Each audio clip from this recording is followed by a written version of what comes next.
Small town. Damn, that's you strictly.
Small town. Damn, that's you strictly.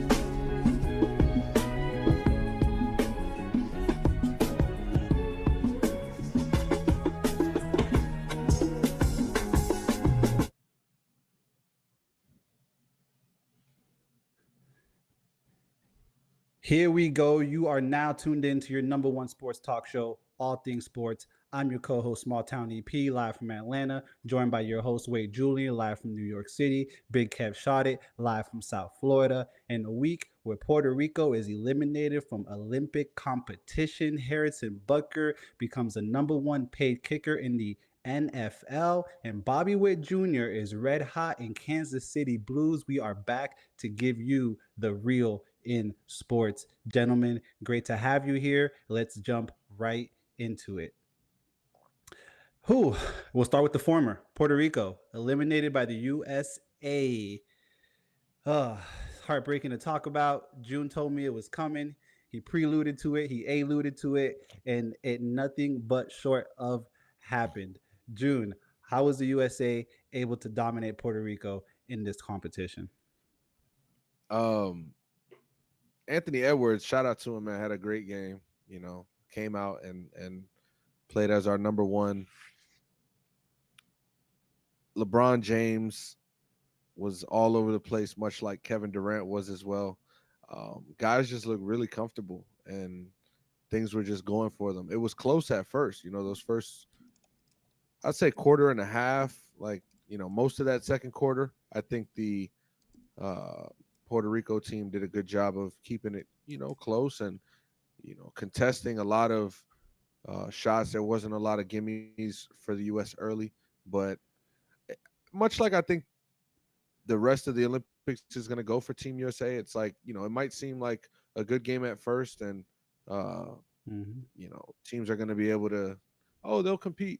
There's going to be a point each game from here on out that USA just pulls away. We're just too much better than the rest of the competition in the world at this point. So uh, I wouldn't say there was something specific about this game that USA was able to do to get the victory over Puerto Rico, but they were the better team and they played like it. And from start to finish, they didn't look weak. They didn't look like, oh, this might not be it today. I thought they had it from jump. So a lot of energy there, which to me is going to be important going into the next one. But Kev, what do you think about this Puerto Rico versus United States matchup that happened this past Saturday? Went how you would expect, pretty much. Like, you asked how it happened, it was just like there's too much talent on one side compared to the other. Puerto Rico's got some NBA players, so I think after the first quarter they were even leading by 4 points. um, it comes down to the depth. Like you're not when you're bringing Kevin Durant, Bam Adebayo, Anthony Edwards off the bench. There's not much that the other team is going to be able to do. Anthony Davis included in that. So you know, you see, I think it's been a theme. Like you see teams kind of first 5 minutes to the first quarter, keeping up, keeping it close, and then second quarter is kind of when the U.S. just takes off, and that's kind of what it's going to be until we get to these semifinal and final matches. Yeah, man. I mean, 104 to 83 wasn't even close. I think Puerto Rico scored more than like 21 points in one of four quarters. Didn't look pretty. Like I pretty much asked June. USA just dominated, and I mean, it's just a testament to their buy-in, the whole team, their commitment. I mean, you got LeBron James playing out of his mind. I saw the post the other day. I said LeBron James has outplayed the 2009, if I'm not mistaken, kind of front, the bigger names in that 2009 draft. He's playing out of his mind right now, which seems kind of like the beginning of a farewell tour to me. But neither here nor there, whatever. Which would be beautiful to kind of start it here and then go through the season and Yeah. maybe the Lakers do what the Lakers do and things like that. But yeah, definitely bittersweet for me. I got I got the PR flag stamped on my hand and everything. I was popping big shit like 4 weeks ago on the pod saying that Puerto Rico was USA's biggest challenge, and I guess the challenge was accepted. I think this is another instance, June, where someone heard the pod and was like, "These motherfuckers, bro." I I don't think it was an instance where they heard this time. I'm not gonna lie. I think much like Kev's point, just too talented, bro. Sometimes it just be like that. Y'all could try the baseball, you know what I'm saying? And even still, but hey, it'd be a better matchup. Basketball, Americans got it, bro. That's gonna be the case in point. And I'm just excited for the Olympics in general, just seeing how, the Americans are able to rack up all these gold medals and compete for like, best in the world at everything. And it's awesome. Obviously, like the United States goes into this every time as a favorite, and we're expected to do this and that.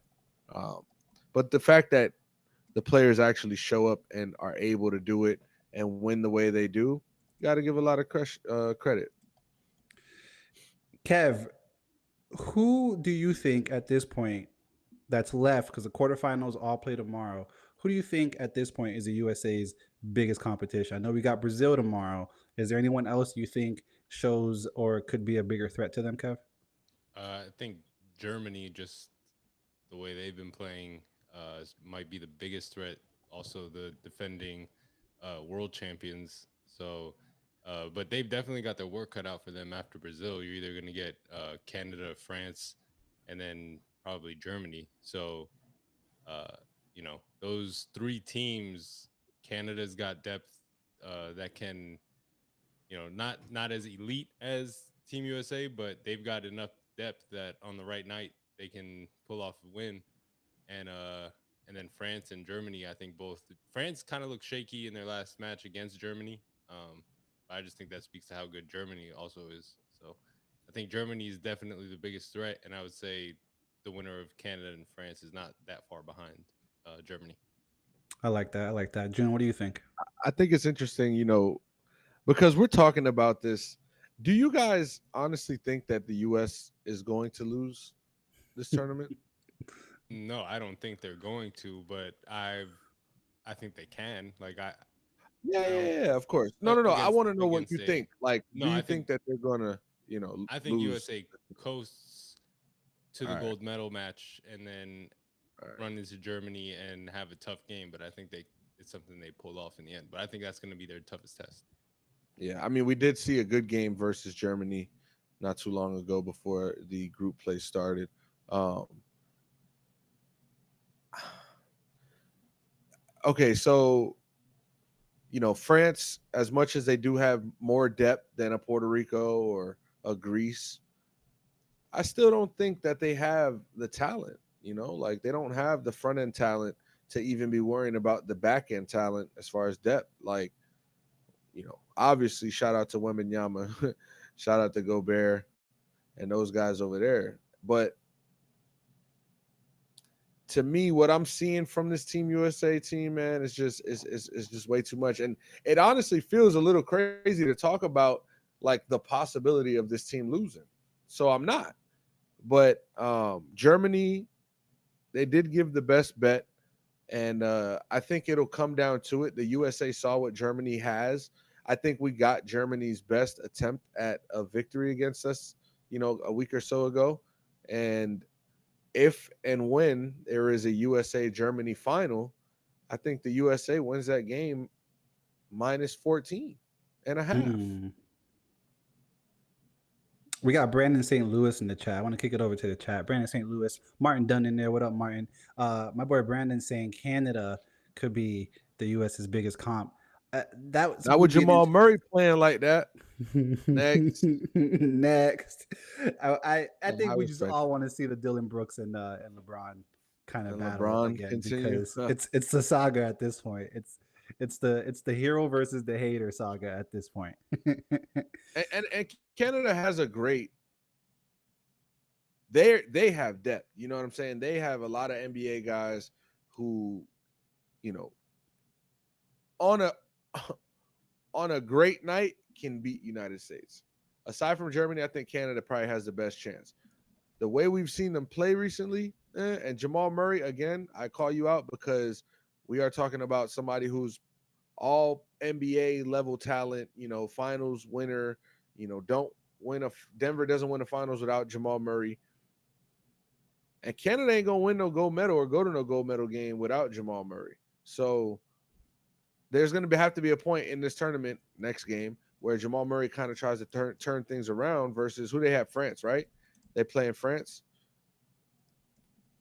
Hey, I mean, I think the matchup is favorable. They're not going to want to be inside, right? They're going to want to probably keep the ball in their guards' hands and get up a lot of shots with that 1-2 punch at rim protection for France there. So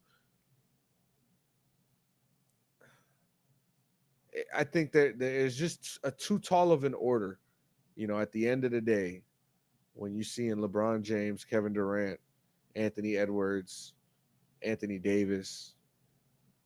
It's hard for me to really even seriously talk because, like, all right, let's talk about Brazil, right? All right, Brazil's a really good defensive team, holding opponents to like 88, something like that.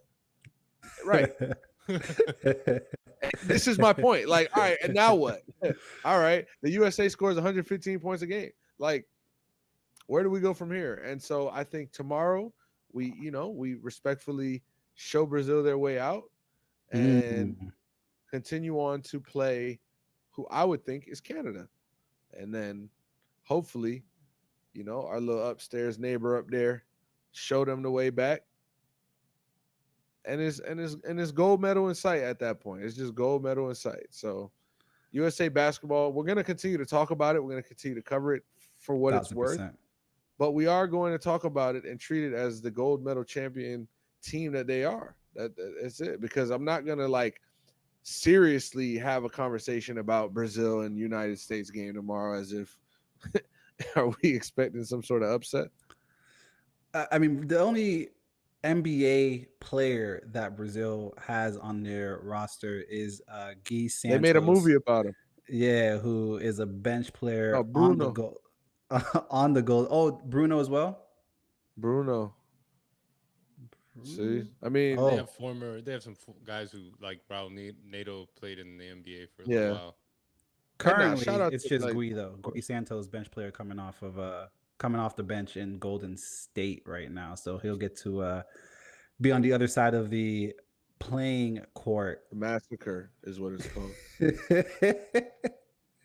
So no chance they will remember Brazil does anything tomorrow that it'll be a very humbling experience for them. And like semi impresses you guys, none, just nothing.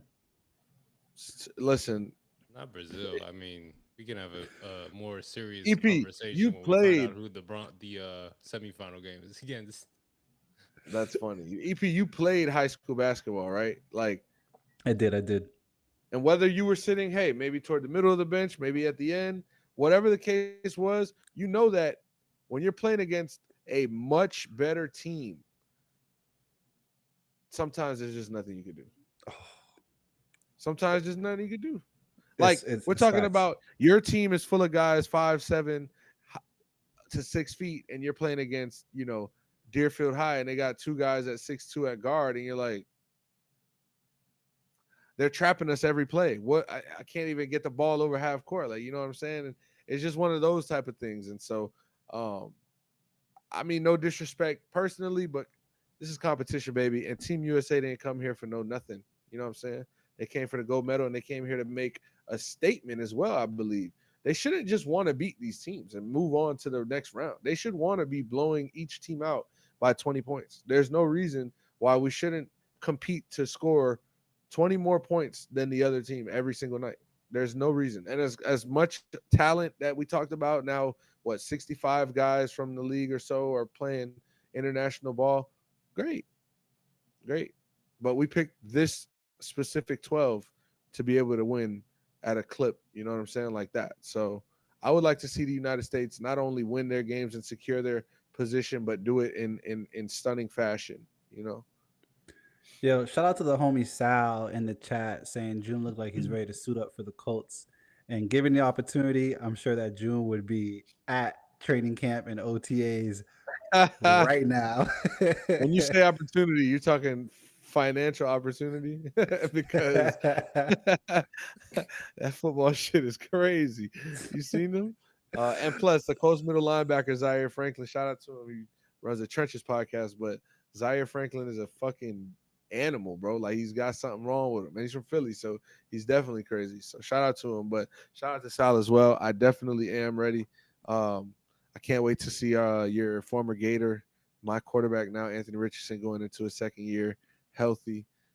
But this ain't a Colts podcast right now. I just had to suit up. Yeah, not right now, not right now. We're gonna keep it in the Summer Olympics.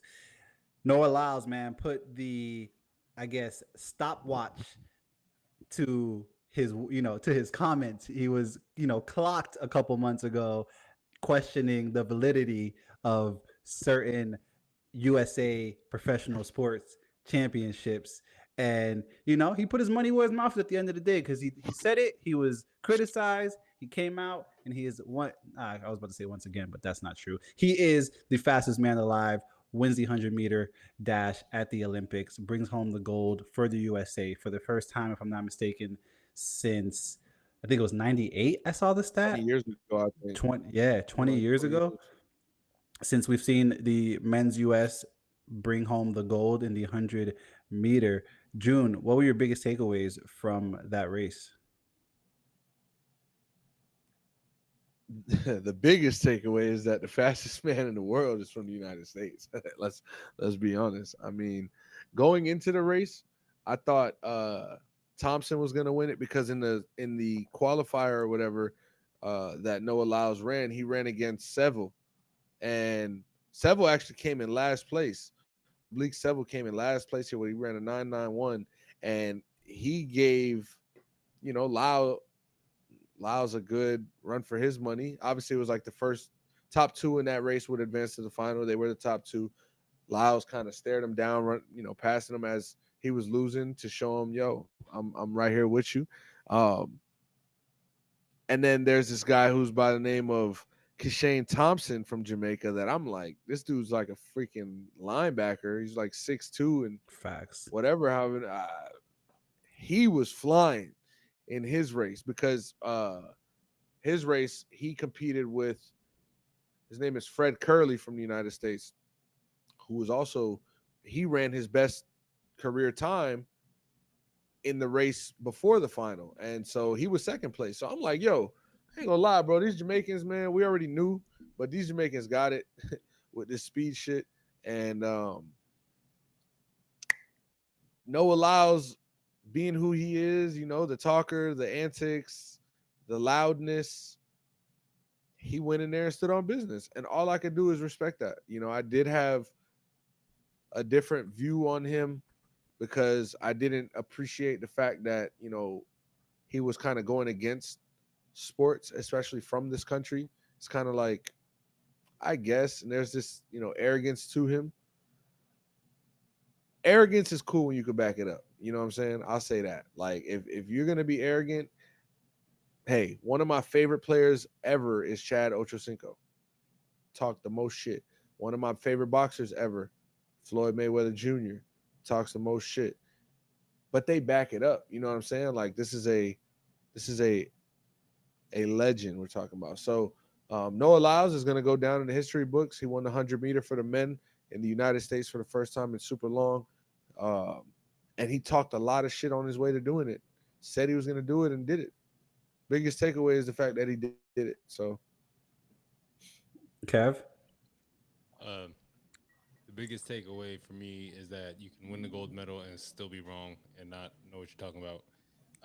Because he's still wrong. Like the NBA champion is the best team in the world, and that's like that doesn't change. Look at Team USA; they're playing other NBA talent in other countries, and they're running through everybody. Uh, Congrats to him! Like that's awesome. 100 meter gold medal, but still wrong. So that was my biggest takeaway: is that you can win, you could back it up, and you can still be wrong. I he's respect going he's going for the 200 meter as well, which is going to be interesting because I believe that if he wins that gold medal, he'd be the first person to win the 100 meter and the 200 meter in the same Olympic competition, which would And be I believe he's got the relay also. and the relay. I will say his take it was I think it was met with a lot of pushback because it just seemed like a lot of hate. Like we get it, you could be the fastest man alive, like the stopwatch don't lie, but like don't put down other sports and other professionals, for the sake of I guess stroking your own ego. Pause. Like that's just not a good look. But I mean, the man is running a sub 440. If we want to clock 40 times, like I would like to see him race Tyreek Hill. To be honest, that'd be a great little 40-yard dash Tyreek Hill doesn't even competition. want to race speed, so right. We'll talk about we'll kick it over to the woman, and we're gonna stay here for a second. Simone Biles. I mean, what an athlete! What a role model! I don't even know where to start. 11 Olympic medals, 7 gold, 2 silver, 2 bronze, 30 world championship medals, 23 gold, 4 silver, 3 bronze.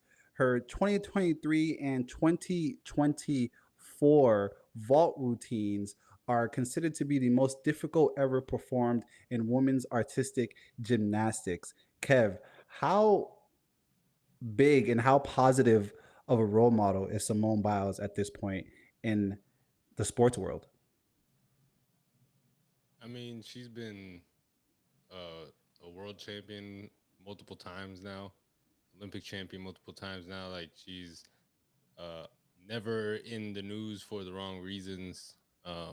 So I'd say she's a great role model in that sense. But just the fact like she shows up hurt, no matter what the scenario is, she always shows up and puts her best foot forward, and her best foot forward always seems to get her a medal, whether it's gold or silver or bronze.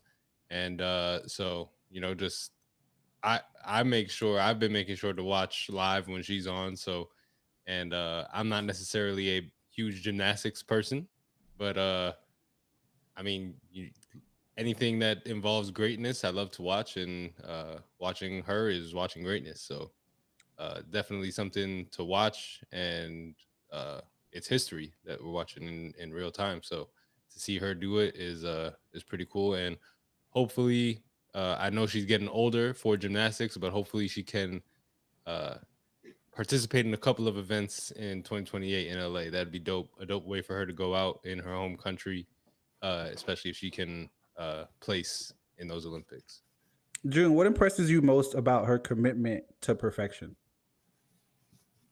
So uh, much like Kev's point, I'm not into gymnastics. It's never been something super intriguing to me. The Olympics obviously changes that for everybody, I think, around the world. Um, as far as athletics in general, it's like the World Cup. Now it's like I'm the biggest soccer fan, and hey, that's the effect that athletes and sports have on us. And I think it's a great thing because no, I don't watch gymnastics I mean, maybe I was like scrolling through ESPN2 or SEC Network and I left it on, for 20 minutes. But I don't watch gymnastics. However, these athletes are so prolific, inspiring, that you hear Simone Biles' name, you don't even know who she is or what she looks like, but you've heard her name. You know what I mean? To a lot of people. Most people have seen and saw what she's been able to do. And she's one of those people that when you hear her name, oh, she's competing, she's up. All right, you know what? I'm going to watch because this is legit. And she reminds me of Michael Phelps, where, yo, you're going to get the gold. Just sit and watch. He's going to win. You know what I mean? Like, it's his competition. We just got to watch him do it.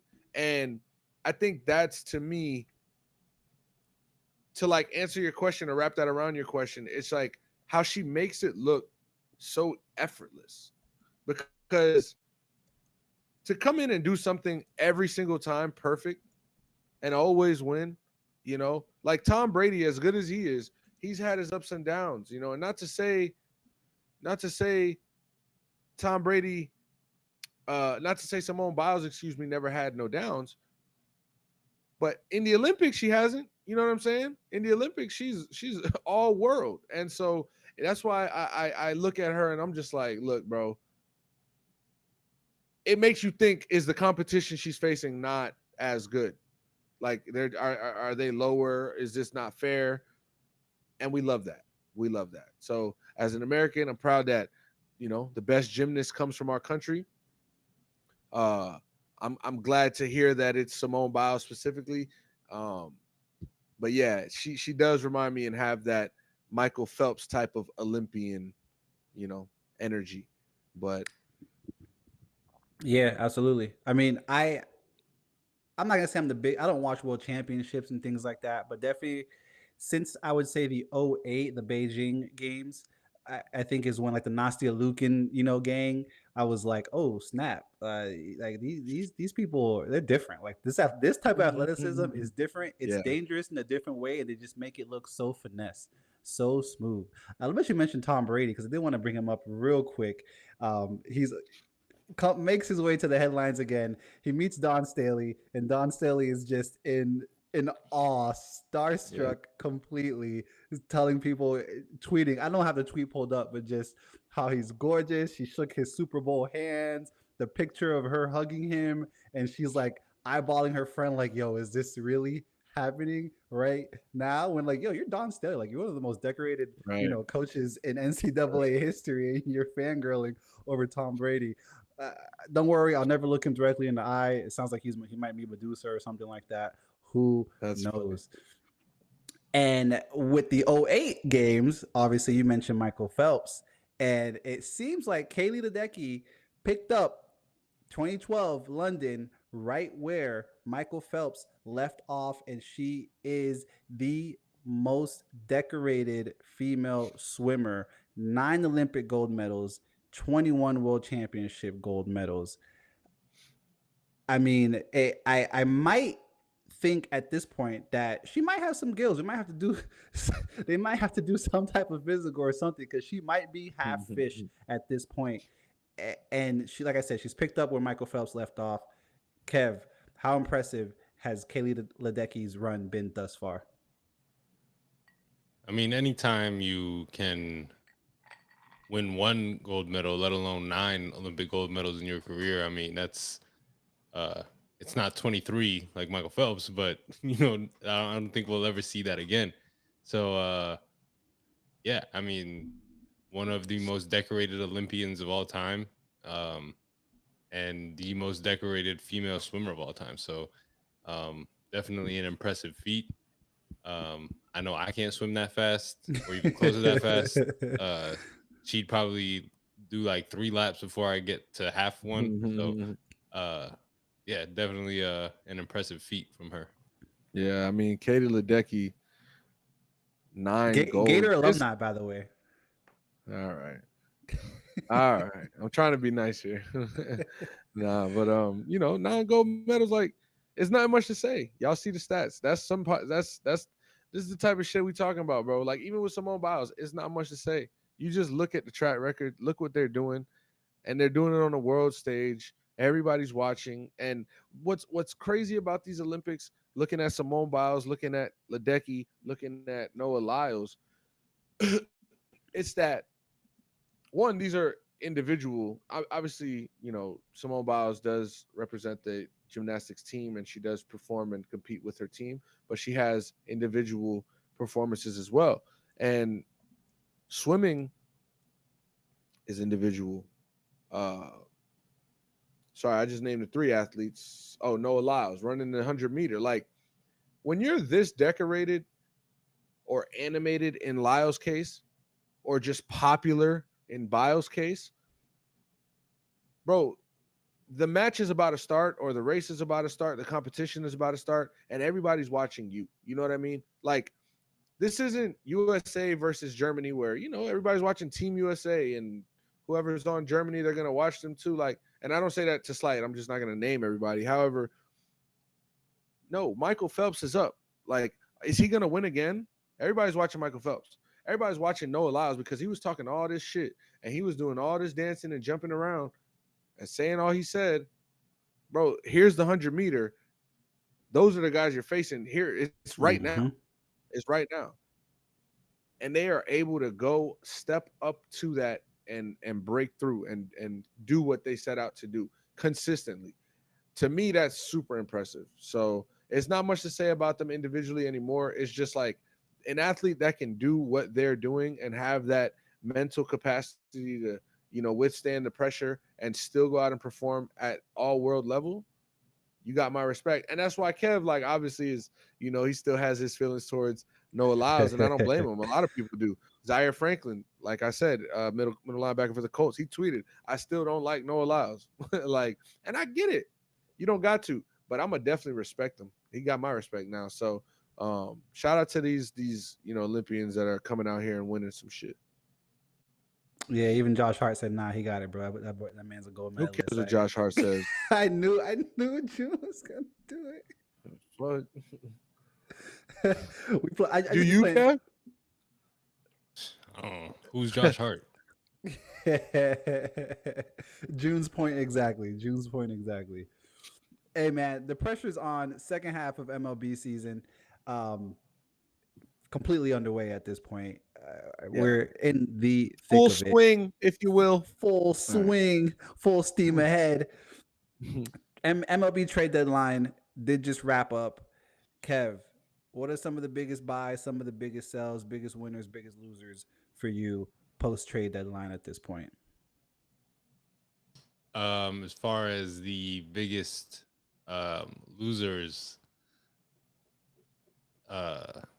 man, the Marlins, like, and it's not Don't even ask like me. I'm gonna whatever he says. I agree with him, and I hate to do this, but I just listen to what Kev says. That's my loser as well. it's not even like you're I just hope selling. June agrees with the biggest winner too. Oh, we're getting to that.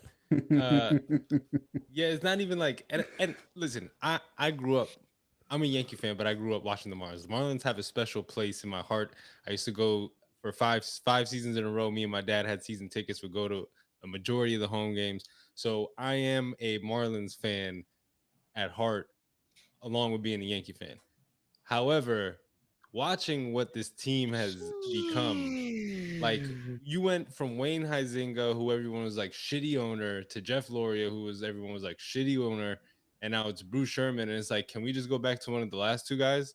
Because this is terrible. Like, it's been awful. Like, Derek Jeter came in, wanted to spend money and try to make the team better. They told him no. He was like, all right, peace out. And since then, they've gotten rid of Luis Ariz, Jazz Chisholm, Brian De La Cruz, Josh Bell, Trevor Rogers. Like, Sandy is the only guy left on the team who is like a fan favorite, quote unquote. And he's not even good anymore. I'm just kidding. Yeah, and I mean, hopefully he recovers from the surgery well and comes back next year. But he didn't look good last year. Like, so who knows? Like, but it's a recurring theme, and it just seems to get worse and worse. And at this point, do your fans a favor and at the very least go back to the teal and black. It's the least, at least you'll look good while you're losing. Like, you don't even do that. So yeah, I just it's sad to see the state of that organization where it is. Nobody goes to the ballpark because there's no reason to. Like you're fielding a minor league baseball team for major league prices, and it's stupid. Like I got to drive and park in Jose's backyard and pay him $10 and hope that nobody blocks me in. It's It might be it's Jose is Doña. crazy. it's Ramirez. it's one of the worst. The park itself, getting like once you're inside, the park is beautiful. Oh, It's it's a great bad. experience. Getting to the park is It's bad. probably the worst experience in the major leagues. I don't know that for a fact, but I would confidently say that without visiting any other park. Um, and it's just and the team the actual play from the team is not like worth the price of admission even, and that's like $5 the price of admission. So uh yeah, just all around sad to see the Marlins just absolute fire sale again. And this time it wasn't even off of a World Series championship. So for me, that is my biggest loser because they're just acting like losers at this point. Biggest winner, they traded a guy, the Marlins, the biggest loser, traded this guy to this team, and he's been electric for the city. I think he's gonna be an if listen, this guy has so much superstar potential. Jazz Chisholm, I'm talking about, You and I and know. so I think if he's a 270 hitter and hits 30 home runs a season with that short porch in right field, like he is a superstar potential in New York. He's got the personality for it. He's an electric baseball player. Got hurt sliding into second the other day and stole third base while the pitcher still had the ball. Like that's the kind of player he is.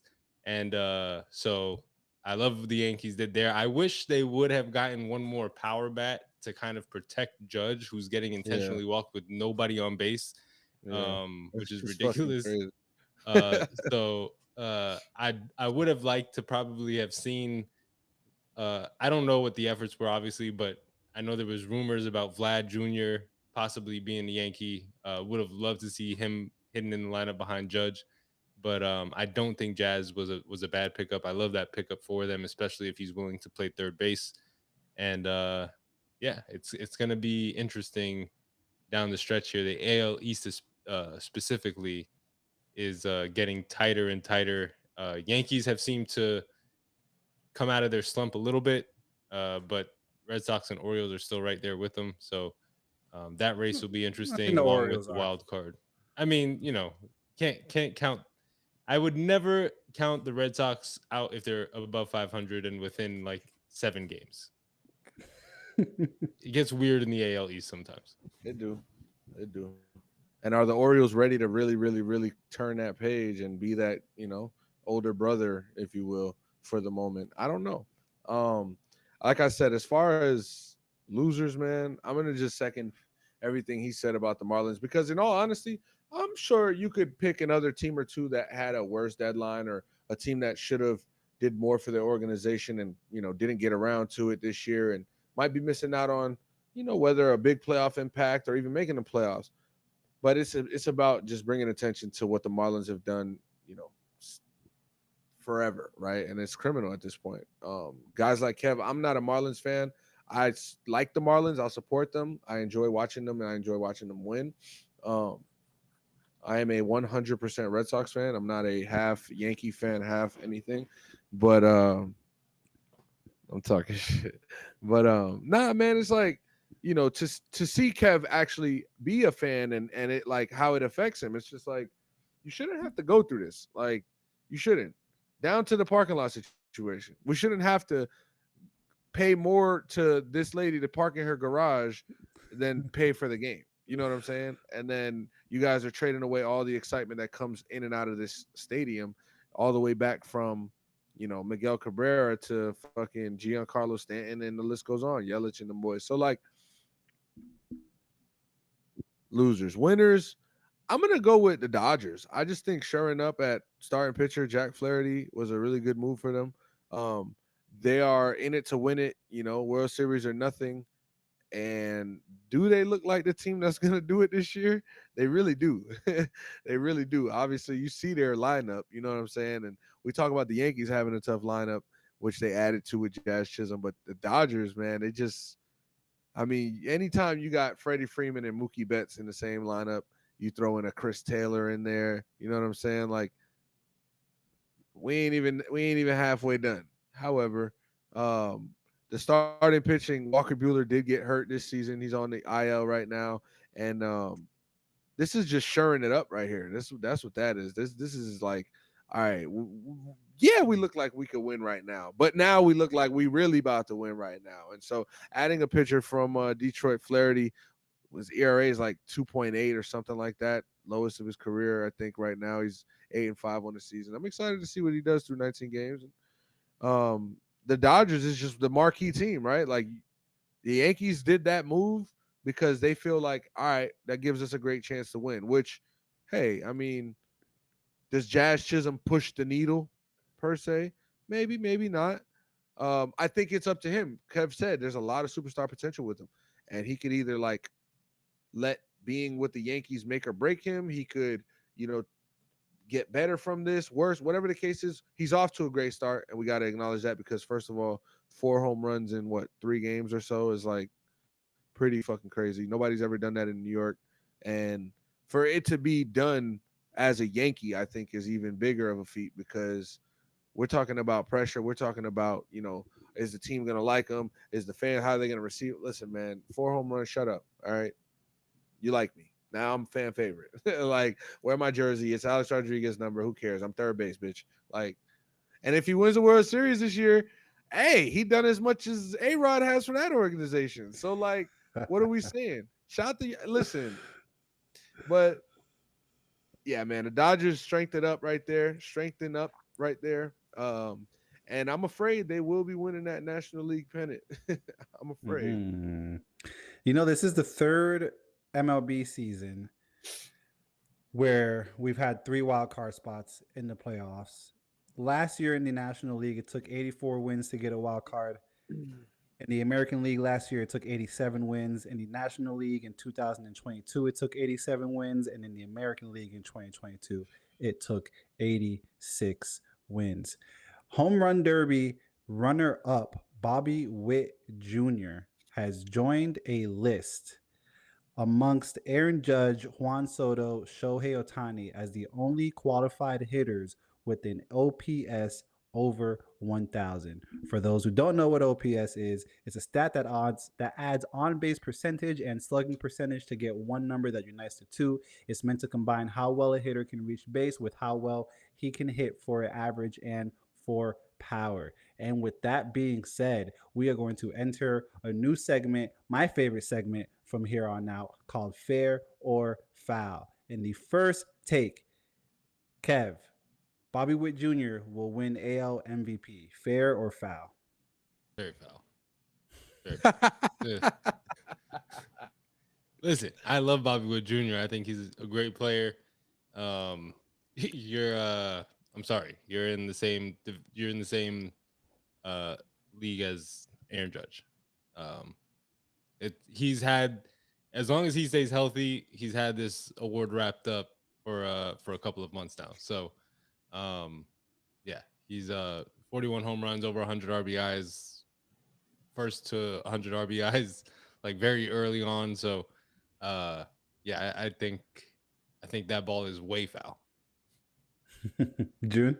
Hey, I don't know. I think that's pretty fair to me. You see, Bobby Witt, what he's able to do. I'm kidding, Kevin. I'm just kidding.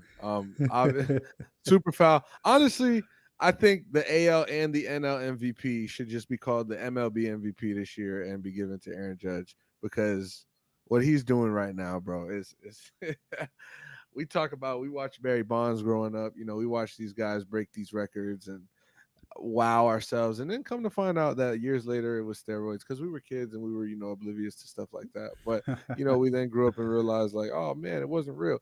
Aaron Judge, man, that dude is just a big dude, bro. Just a big dude who knows how to hit the fucking ball. That's it. That's it. And we've never seen something like this. We've never, you know, we jumped quick with the Otani thing, and I'm on that bandwagon that Otani's the best player in the game when healthy, and we never seen nothing like that. But we've also never seen something like this, bro. This guy is way too big to be hitting the ball as perfect as he does and have such a nice swing that it's really just a threat to hit a home run every single pitch, the way they're walking him, with no runners on and 2 outs. Also, Bobby Witt Jr., no disrespect, we turn this into the Aaron Judge segment, but that's what happens when MVP gets brought up in American League. So, Yeah, it should be very unanimously Aaron Judge in the American League this year. they should give him the award probably like 3 weeks before the season ends. But, Yeah, and they- and you see they- how I'm giving and credit. listen, and this is with him starting the season batting like 170 for the first month with like Yeah, 3 he home did. runs. He did. And the Yankees were doing really good. Yeah. And then he started doing really good, and we started doing really bad. That's an interesting correlation there. Trade him to the Red Sox. Let's see. Maybe when he turns 35, we'll send him over to Fenway Park. You guys can I'll have him take at that Aaron point. Judge at 35, bro. I'll take it. Hey, we'll stay in New York at this point, even though we weren't supposed to be in New York in the first one, but we'll stay in New York. The New York Mets, 5-5 in the last 10, 9-6 in the last 15, a game and a half out of the wild card behind the defending NL champions, Arizona Diamondbacks. June, the Mets will make the postseason. Fair or foul? It's tough, man. So the Mets are doing good, man. The Mets have turned it around this season. The fans went from, how they typically feel to like, oh shit, hold up. We got our groove back. Hold on. And things really started to go in their favor. And they could still be right now. But if I had to put my money on it that I saved from working hard, I'm not gonna bet with the Mets postseason. That's like one of those things you don't really gamble with. Like if you have play money, hey, all right, yeah, I'll throw the play money on the Mets making the playoffs a future. I don't got play money, and I don't think the Mets are gonna be able to figure it out coming down the stretch.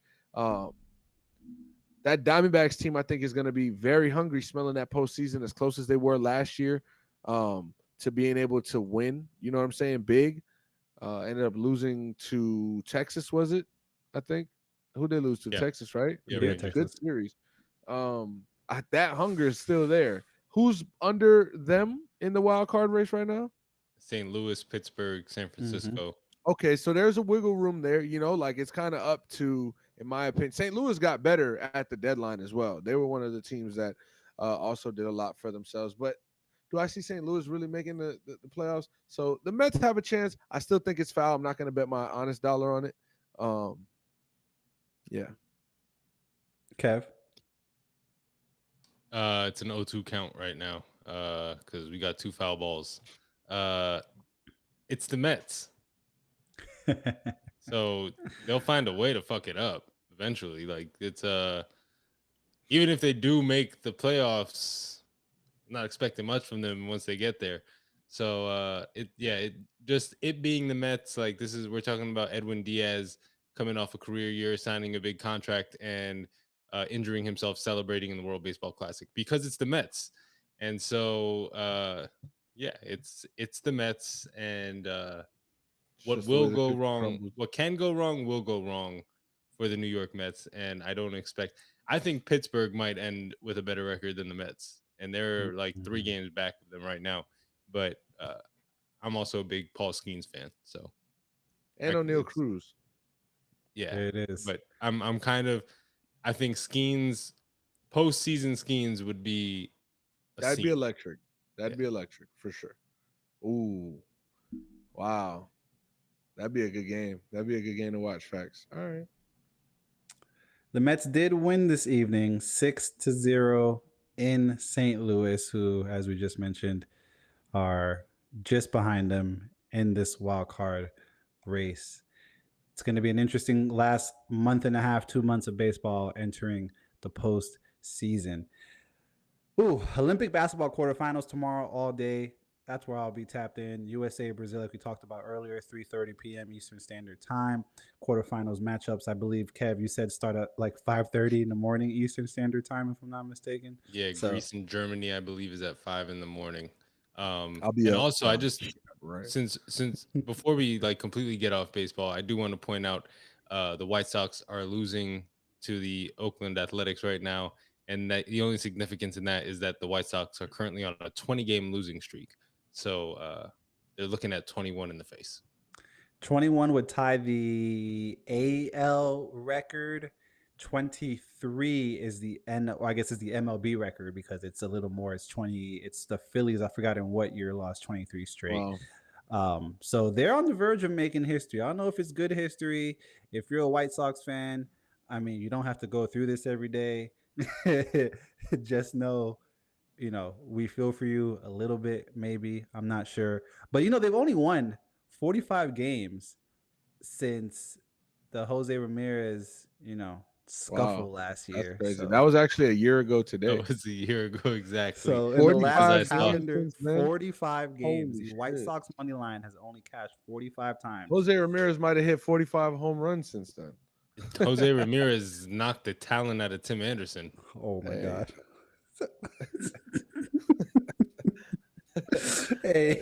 hey, y'all boys got anything else I want to go over before we get out? Chicago sports really got Michael Jordan, and that's it. That's like God was like, look, 6 fucking championships, arguably the best player in the fucking game. I don't want to hear shit. All right. No fucking quarterback for you. You're gonna suck at baseball forever, except once, and then go back to sucking again for both teams. And then basketball, Derrick Rose. All right, I had to do it. Sorry, I had to do it. And it's just like, God damn. And Justin Fields has been traded to the Pittsburgh Steelers, and now you're up, Caleb Williams. We'll see. Hard Knocks tomorrow, HBO, 9:00. Hopefully, it's better than the ending of Game of Thrones, House of the Dragon. Whoa! No spoilers. Haven't seen it yet. I ain't spoiled nothing. Hey man, it seems like we're going for a solid 8 seasons again. So, like, I ain't too mad at it. I didn't watch Game of Thrones. We're getting live. 4 seasons. Oh, 4? That's all I signed. Okay. We're getting cool, 4 cool, seasons. Cool. So we'll leave it here. Kev ain't see it. We'll Yeah, regroup yeah. once Kev does. EP, I feel you, bro. But Yeah. I ain't watch it live, and I went back and watched it, and now I'm kind of upset that I got to watch this one live. But it is what it is. It is what it is. Ladies and gentlemen, boys and girls, children of all ages, as we cross over this 52-minute mark, this has been your number one sports talk show, All Things Sports, brought to you by Small Town Productions. I'm Small Town EP, live from Atlanta. Was joined by your host, Wade Julian, live from New York City, and Big Cat Shot It, live from South Florida. We will see you guys on Wednesday. Peace.